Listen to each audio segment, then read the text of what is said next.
네, 오늘 읽은 본문의 말씀을 가지고 그리스도를 본받은 자들이라는 제목으로 말씀 나누겠습니다. 우리가 세상에서 어떤 일을 하기 위해서는 요즘에는 자격증을 많이 요구하는 시대이지 않습니까? 하다못해 우리가 운전을 하려고 해도 그냥 할 수 있는 것이 아니라 운전 면허증이라는 자격증을 취득해야 됩니다. 자격증을 취득할 때는 꼭 이론과 더불어 실기를 꼭 봐야 하죠.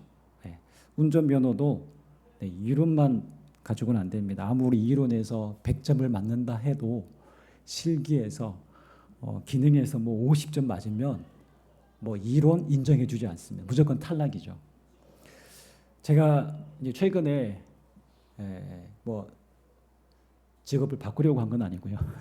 사회복지사 자격증이 때로는 저희 목회에 있어서 앞으로 필요할 것 같아서 지금 이제 등록을 했습니다. 학점제로 운영한 곳에 제가 등록을 했는데요. 보니까 이론 과목이 16과목, 그리고 현장 실습이 160시간. 그래서 이게 단기간에 되는 게 아니고 한 1년 넘는 시간 동안 또 배우고 또 실습을 해야 되더라고요. 그래야 2급 자격증이 주어진다고 합니다. 목회도 마찬가지입니다. 목회자가 되기 위해서는 신학대학원을 예전에는 학부만 나와도 안수를 받았는데 지금은 대부분의 교단은 신학대학원을 나와야 MD부를 받아야 최소한의 자격이 주어지는데 그런다고 해서 전도사 목사가 되느냐? 아닙니다. 전임으로 3년 이상은 지방에 소속된 교회에서 사역을 해야 전도사 인준을 받고 전도사 인준을 받은 또 2년 뒤에 목사 안수를 받는 자격이 주어집니다.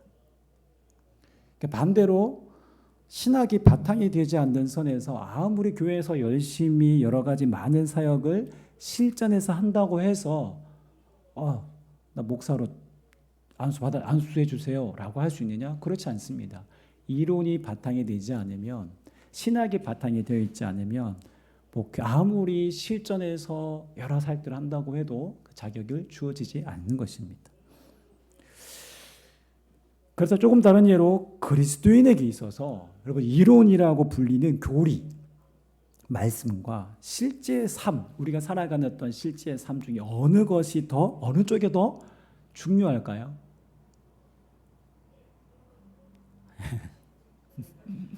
둘 다 중요하죠. 둘 다 중요합니다. 여러분 교리가 바탕이 되지 않으면 어떻게 살아야 하는지 그 방향을 놓치고 기준 없는 삶을 살아갈 수 있습니다.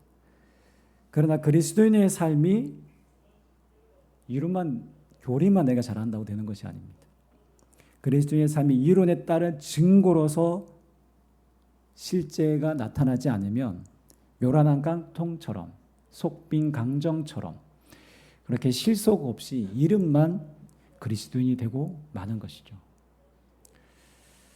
성경 지식에 대해 아는 건 많은데 말은 청산유수같이 너무 잘하는데 그리스도인의 삶의 모습과 태도와 말과 행동과 그 사람의 인격이 드러나지 않는다면 그것은 온전한 신앙이라 할 수가 없는 것입니다.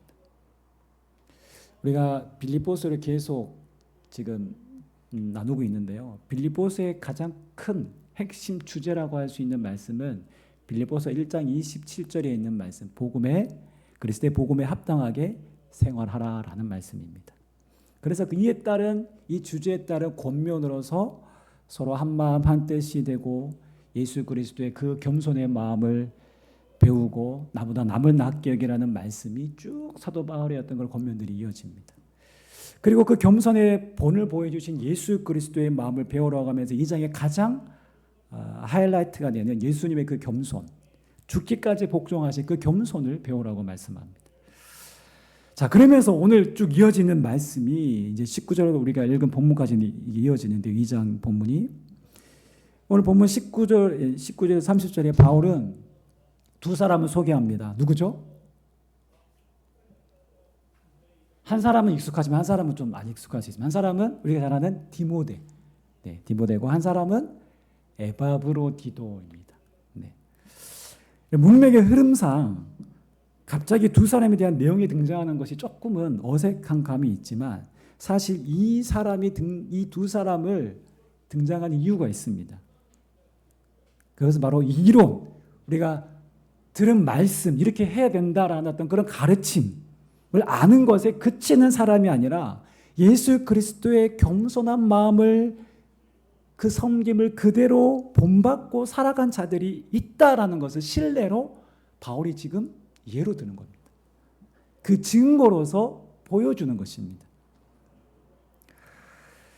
이 두 사람은 빌립보 교인들도 잘 아는 이들이었습니다. 여러분, 예수님 바울하면 오르기 힘든 높은 산처럼 보이지만 디모데와 에바브로디도는 빌립보 교인들이 있어서는 특히 에바브로디도는 늘 그들과 함께 있었고 곁에서 보았던 이들이었습니다.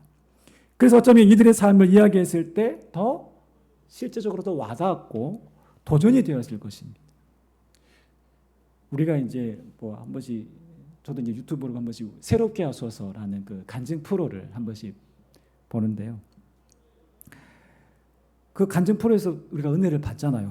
이 사람의 어떤 그런 변화된 삶에 대해서 뭐 연예인들도 나오기도 하고, 자 그런 것들을 들을 때 은혜가 되고 도전이 됩니다. 자 그런데 우리 교회 안에 예수를 믿고 완전히 변화되어 새 사람이 된 삶이 완전히 뒤바뀐 사람이 있다고 생각합시다. 해봅시다. 그다음에 그 자체가 우리에게 주는 도전, 저는 새롭게 하소서에 나오는 그 간증보다도 훨씬 더 생생하고 더 크게 느껴질 것 같습니다. 그래서 바울은 복음을 위해 수고한 두 사람을 자신 있게 추천하는 것입니다. 첫 번째로 디모데입니다. 우리 한 명씩 한번 살펴보기 원하는데요. 네, 제가 이름을 복음을 위해 수고한 디모데라고 한번 넣어봤습니다. 디모데와 바울은 우리가 잘 아다시피 정말 각별한 사이였죠. 바울이 순교하기 전에 기록한 그 디모데 전후서는 바로 에베소 교회 목회자인 디모데에게 쓴 편지입니다. 이렇게 목양하라라는 권면의 내용이 주로 담겨 있습니다. 본문에서도 자식이 아버지에게 함같이라고 되어 있는데 바울은 디모데를 사랑하는 아들 디모데라고 늘 그렇게 표현합니다. 그래서 바울은 어려움에 처한 교회에 자기를 대신해서 디모데를 파송하곤 했습니다. 데살로니가, 고린도 교회, 에베소 교회 등 그 교회에 정말 자기를 대신해서 정말 신뢰할 수 있는 그 한 사람을 보냈는데 그 사람이 바로 디모데였습니다. 그리고 디모데후서 4장 9절에 보면 로마 감옥에 갇혀있던 바울이 디모데에게 속히 좀 와달라 라고 부탁하는 것을 볼 수 있습니다. 그래서 에베소에 있던 디모데가 걸어서 아마 최소 40일 이상 걸리는 그 거리를 단숨에 달려갑니다. 이렇듯 교회와 복음을 위한 일이라면 단 한 번도 노라고 말하지 않고 두말하지 않고 정말 자신의 삶을 들여 헌신했던 사람이 바로 디모데입니다. 그래서 바울은 19절에서 디모데를 빌립보 교회에 속히 보낼 생각을 하고 있었던 것입니다. 왜냐하면 20절에 말하고 있는 것 같이 디모데는 바울과 뜻을 같이 하는 그런 사이였기 때문에 그렇습니다.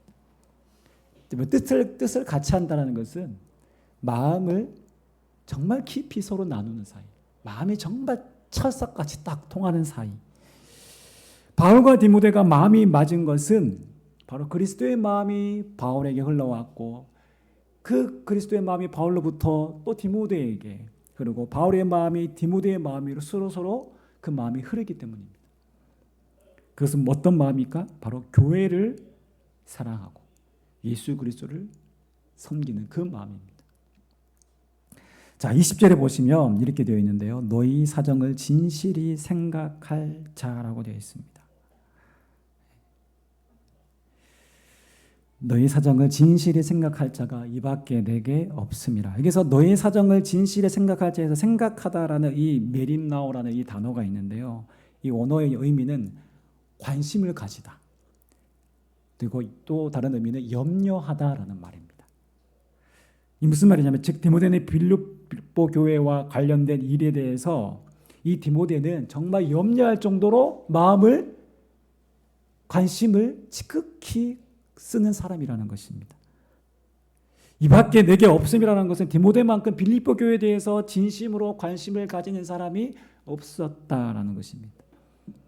이것은요 바울의 철저한 경험으로부터 나오는 신뢰의 말입니다. 바울 주변에는 바울이 이제 복음 전도자로 여러 교회를 이제 개척하면서 수많은 사역자, 복음의 동력자들을 만나봤고 겪었습니다. 그들 중에는 우리가 이미 빌립보서 1장에 나와 있는 것처럼 이기적인 동기로 복음을 전하는 이들도 있었고, 자기의 어떤 소위 말하는 어떤 정치적인 어떤 자기의 어떤 무리, 자기의 어떤 패, 소속되기 위해서 어떤 이기적인 욕망에 이끌려 그렇게 복음을 전하는 들도 있었고, 또 세상을 사랑하여 바울을 버리고 데살로니가로 가버린 데마, 디모데후서 4장 10절에 나오죠. 이름이 거론되고 있습니다. 이 데마에 대한 아픈 상처도 사도 바울은 기억하고 있었습니다. 그런데 그들과는 다르게 디모데는 그 어떤 희생을 감수하면서까지도 빌립보까지의 고단한 그 먼 여행을 하겠다라고 선뜻 나섰던 것이죠. 뿐만 아니라 여러분, 이 빌립보 교회의 사정이 어떻습니까? 문제가 없는 교회입니까? 평온한 교회입니까? 아니에요. 분쟁과 다툼과 갈등이 있는 교회입니다. 내분이 있는 교회입니다. 그런 복잡한 문제를 해결해야 되는 그런 상황에 놓인 처한 교회입니다. 요즘 어떻습니까? 여러분, 사역지도요, 부익부 빈익빈 현상이 지금 나타나고 있는 것 아시죠? 뭐 10,000명 모이는, 뭐 1,000명 모이는 큰 교회, 대형 교회는 사역자 구하기가 아직까지는 그렇게 어렵진 않습니다. 그런데 한 100명 미만의 교회 사역자 구하기는요, 요즘에 정말 하늘의 별 따기라고 합니다. 그래서 저희 교단은 워낙 작지만 요즘엔 사역자가 잘 안 구해지니까 타 교단에서도 사역자를 받기도 합니다. 그러니까 그만큼 요즘에는 또 사역자가 없다 보니까 거의 이제 평신도들이, 거의 이제 교사들이 거의 예전에 이제 뭐 교육 전도사가 하는 일들을 이제 집사, 뭐 권사, 뭐 장로님들이 그렇게 해서 교회를 섬기는 이제 그런 교회들이 점점 많아지고 있습니다. 그러다 보니까 요즘 뭐 신학교를 나와도 100명 미만의 교회는 가면 고생할 게 뻔하니까 아예 원소도 애초에 넣지 않는 그런 상황입니다.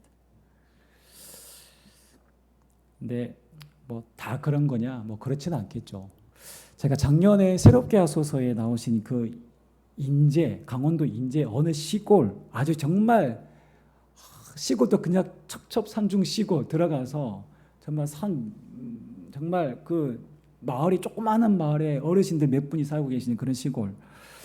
거기에 이제 목사님이, 전문 목사님 부부가 보니까 사모님은 약사 출신이었던데 그 모든 것들 내려놓고 그곳으로 들어가서 목사님과 사모님을 제가 보면서 참 도전이 되었습니다.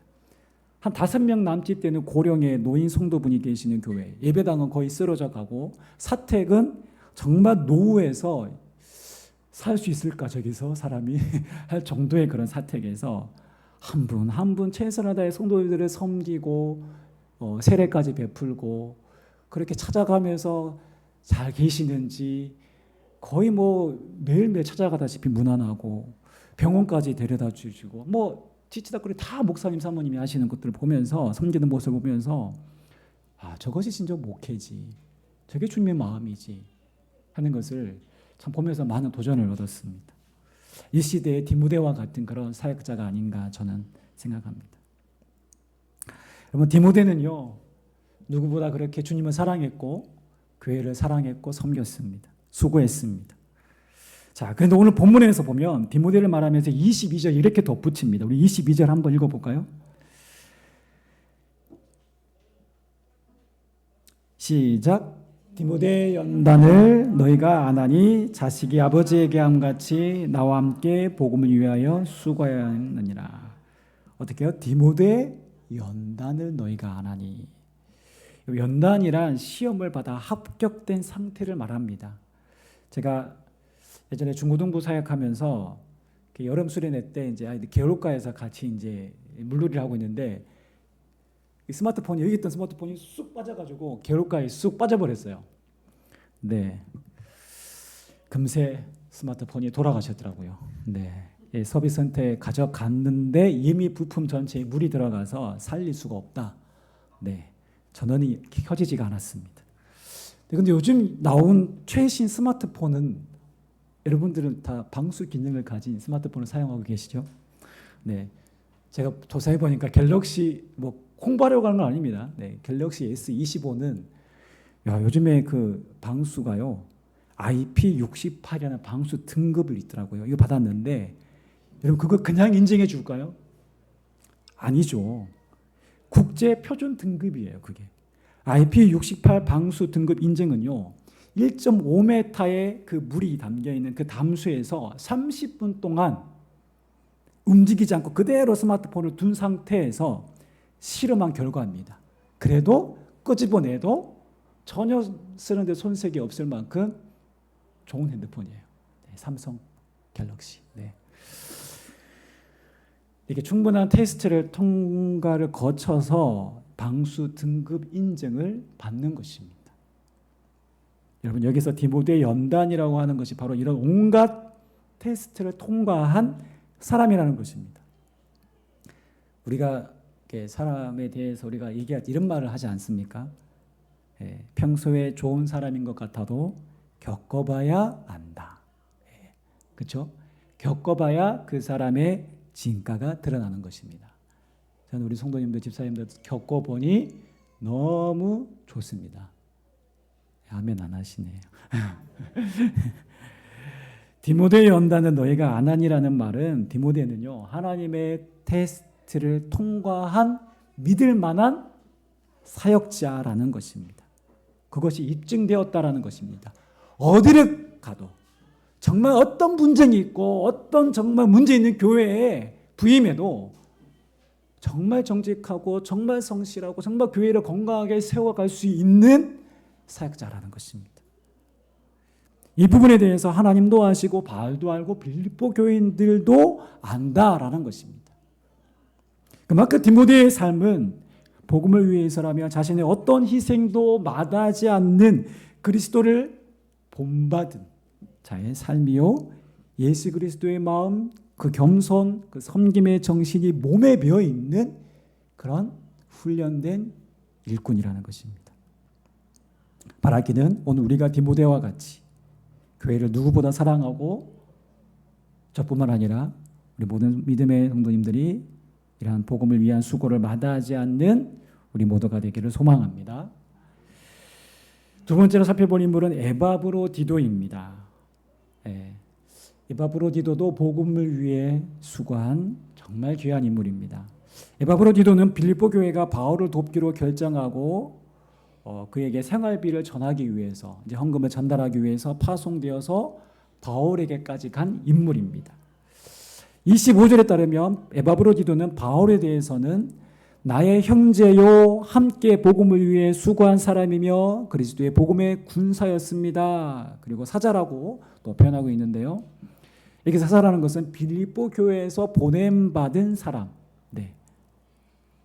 우리 생각에는 빌립보 교회 뭐 심부름꾼 정도, 이제 생활비를 가지고 전달하는 어떤 심부름꾼 정도로 생각하기 쉽지만 좀 더 깊은 의미가 있습니다.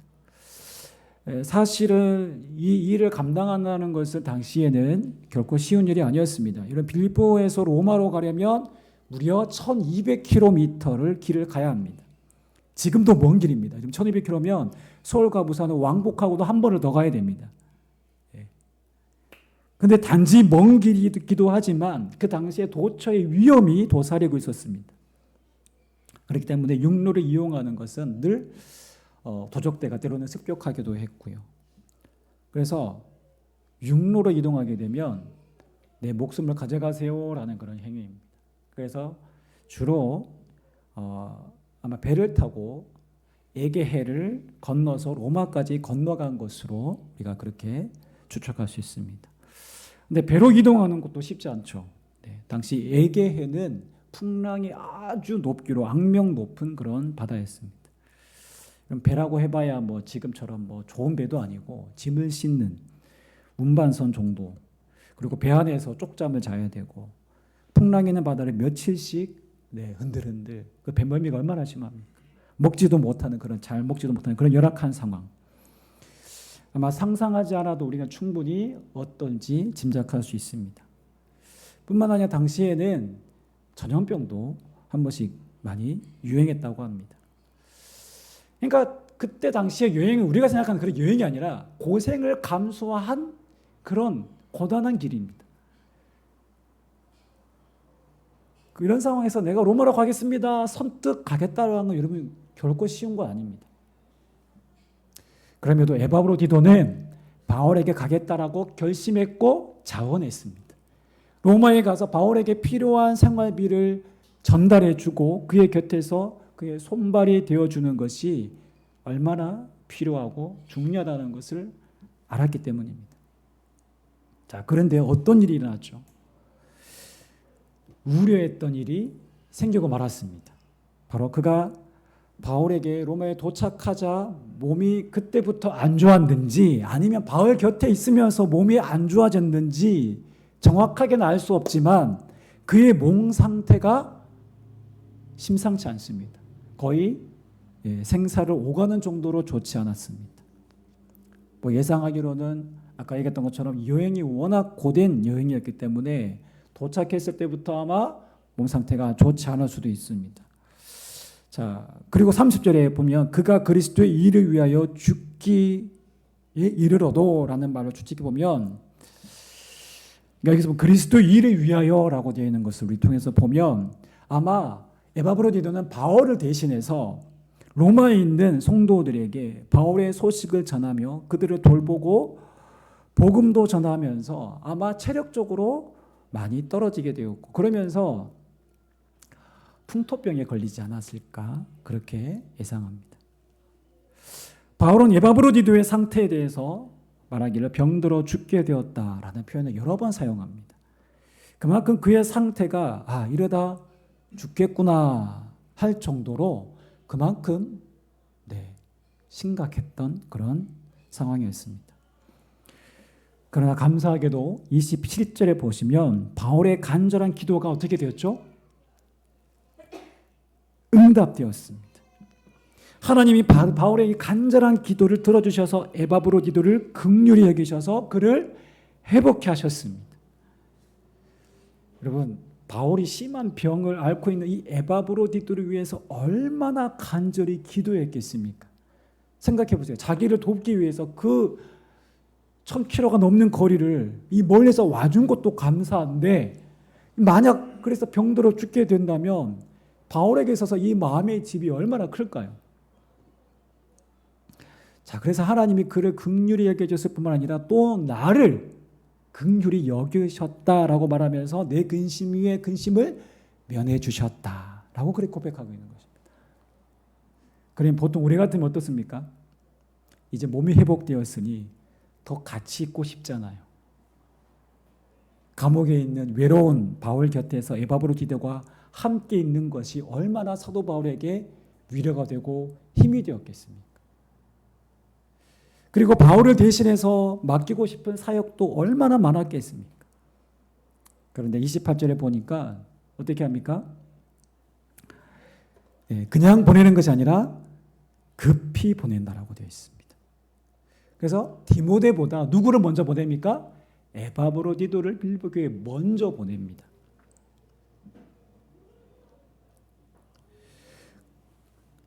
이제 에바브로디도가 있어야 할 곳이 어디입니까? 빌립보 교회 교인들 곁입니다. 자, 그런데 우리 한번 생각해 보면 왜 바울은 에바브로디도를 급히 보내려고 했을까? 우리가 두 가지 이유로 우리가 생각해 볼 수 있습니다. 첫 번째는 26절인데요. 한번 세 번역으로 함께 읽어보겠습니다. 시작. 그는 여러분 모두를 그리워하고 있을 뿐만 아니라 자기가 병을 앓았다는 소식을 여러분이 들었기 때문에 몹시 걱정하고 있었습니다. 여러분, 에바브로디도가 거의 죽을 병에 가까운 이 중한 병에 걸렸다는 소식이 빌립보로 가는 사람 편에 아마 빌립보 성도들에게까지 들려졌던 것 같습니다. 이 소식이 전해지면서 빌립보 교회도 슬픔과 낙심 속에 있었고 에바브로디도도 그들에게 염려를 끼친 것 같아 마음이 아마 심히 불편했을 것입니다. 복음의 일을 위해 교회의 나름 대표로서 그렇게 파송했는데 중병에 걸려 생사가 오가는 상황이라는 소식을 들은 교회가 얼마나 낙심했을 것이며, 야, 우리가 이렇게 복음 위에 애쓰는 교회인데 왜 하나님은 도와주지 않는가? 말은 하지 않더라도 이런 원망 섞인 불평도 있지 않았을까요?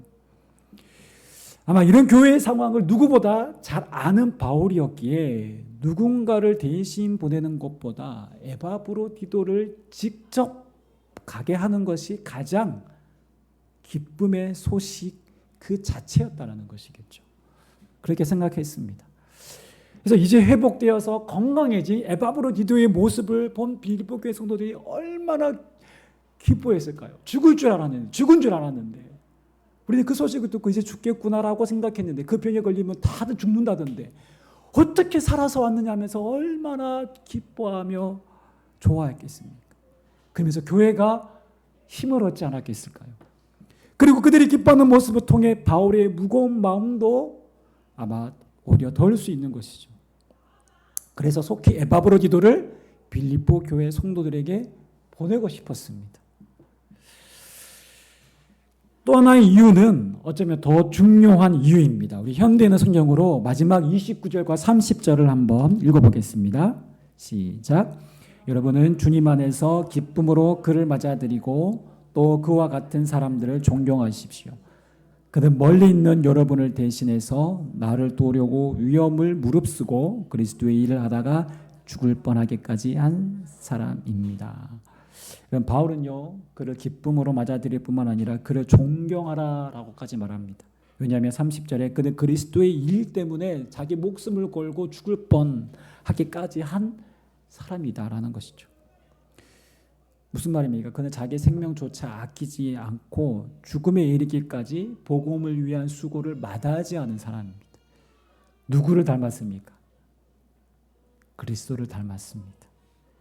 그리스도를 본받은 자, 실제 그렇게 그리스도의 마음으로 살아갔던 그 사람이었습니다. 복음대로 믿고 복음대로 살았던 작은 예수였습니다. 225년 카르타고에 무서운 전염병이 돌 때 불신자들은 전염병으로 죽은 자들의 시체를 다 성 밖으로 다 던져버리고 이 죽음의 위협, 이 공포 속에 다들 두려워하면서 그 도시를, 그 마을을 다 떠나고 말았습니다. 도망가고 말았습니다. 그러나 그 당시에 키프리안이라는 주교는 교인들과 때로는 심지어 정말 원수들까지 사랑하는 그 마음으로 모든 환자들을 몸소 돌보아 주었고 교인들에게 환자들을 끝까지 돌보아 주라고 죽은 자들을 또한 매장할 수 있도록 그렇게 했습니다. 이것이 바로 그리스도를 본받은 자들의 모습, 자기의 생명을 다한 섬김의 모습입니다. 네, 그렇다고 우리 교회 우리 목숨 바쳐 우리 사랑하고 섬깁시다 뭐 이러면 다음 주부터 다른 교회에 가시는 분들이 계실 것 같은데, 네, 처음부터 뭐 생명을 건 사랑과 뭐 섬김을 다 하라는 뜻은 아닙니다. 너무 우리가 겁먹지는 마시고요. 근데 우리 여기서 바울과 디모데 그리고 에바브로디도가 본받으려고 했던 예수 그리스도의 정신, 성육신의 마음, 죽기까지 복종하신 그 겸손, 그 사랑을 우리가 본받기를 원합니다. 그것이 우리 삶의 실제 모습이 되기 원합니다. 사람을 언제 감동할까요? 감동이라는 표현은 좀 부족할 것 같은데 사람은 언제 이 사람을 정말 신뢰할까요? 이 사람이 진짜 그리스도인이라고는 어떻게 알까요? 보통 합리적인 관점에서 생각하는 친절, 배려, 섬김보다 더 나아간 섬김을 통해 그 사람을 신뢰하지 않겠습니까? 남들이 하는 선에서 적당히 내게 이익이 되고 안 되고를 따져가면서 계산적으로 관계하면서 그 언제든 적당히입니다. 적당히. 거기서는요 어떤 변화도 일어나지 않습니다. 그건 그리스도의 마음, 정신이 아닙니다. 그건 성경에 말하는 섬김이 아닙니다. 나를 내어줄 수 있는 진정한 겸손의 마음, 바로 그리스도의 마음이 나를 통해서 전달될 때 하나님의 역사가 나타납니다. 바울조차도 감동받은 에바브로디도의 수고와 섬김, 영혼을 향한 사랑, 이것이 바로 우리가 본받아야 될 마음입니다. 목장이 바로 그런 것이고 교회가 바로 그런 것이어야 합니다. 교회 안에 이런 섬기는 사람이 많아지면 우리 교회 안에 영적 공기가 달라지고 활력이 생깁니다. 자기를 자랑하고 교만하던 이들이 설 곳이 없어집니다. 예수님의 겸손과 섬김의 방식이 몸속 곳곳에서 보여질 때 교회는 하나님의 복음의 능력을 힘입은 공동체로 서게 되는 것입니다. 조금 돌아서 왔는데요. 바울이 에바브로디들을 빌립보 교회에 속히 다시 보내는 중요한 이유가 무엇일까요? 바로 이 생명조차 아끼지 않은 그 섬김의 모습을 몸소 보여주기 위함이었습니다. 아까 우리가 빌립보서를 쭉 나눴으니까 이해되실 텐데요. 빌립보 교회가 어떤 상황이라고요? 분쟁과 갈등의 상황이었습니다. 그러나 그리스도의 그 복음의 일을 감당하기 위해서 그가 보여주었던 섬김은 이 분쟁에 휩싸였던 빌립보 교인들 스스로를 돌아보게 했습니다. 바울은 분열과 다툼이 있었던 빌립보 교회에게 그 어떤 100마디 1000마디 말보다 예수 그리스도의 정신을 따라 생명조차 아낌없이 복음을 위해 살았던 그 한 사람 에바브로디도를 교회의 샘플로 보여주고 싶었던 것이, 여기 예수의 사람 에바브로디도가 있다. 죽기까지 복종한 이 에바브로디도가 있다. 그렇게 함으로써 빌립보 교회의 분열을 잠재우고 치료하려고 하는 그런 의도였을 것입니다. 이것이 바로 바울이 에바브로디도를 속히 보내려는 중요한 이유였습니다. 자기의 안위보다 교회를 더 생각하려는 그 마음이었습니다. 바울 곁에 두고 싶었지만 그보다 더 빌립보 교회에 더 필요한 사람이다라고 해서 보낸 것입니다. 결론적으로 빌립보 2장 서두에 겸손한 마음으로 나보다 남을 낮게 여기라고 하면서 언급한 대표적인 그 겸손의 샘플, 바로 예수 그리스도의 마음, 하나님의 뜻을 이루기 위해 겸손하게 죽기까지 복종하셨던 그 예수님의 마음, 그 정신이 여러분 바울을 이어 디모데 그리고 에바브로디도에게로 전달되었고 더 나아가 빌립보 교회까지 연결된 것입니다. 이어지게 된 것입니다. 그리고 오늘 여기 양주허브교회 복음을 듣고 예수님은 나의 주님으로 고백하고 그분을 따르는 저와 여러분들에게도 전달되는 줄 믿습니다. 우리는 이 바통을 이어받은 자들입니다. 복음은 단지 이론이나 허상이 아닌 여러분 실제라는 것을 오늘 우리는 보여줘야 됩니다. 하나님은 지금도 살아서 역사하시는 하나님이라는 것을 주님 닮은 겸손과 섬김을 통해 우리가 나타내고 드러내야 될 복음의 증인이라는 것을 기억하는 오늘 저와 여러분 되시기를 주님 이름으로 축원합니다.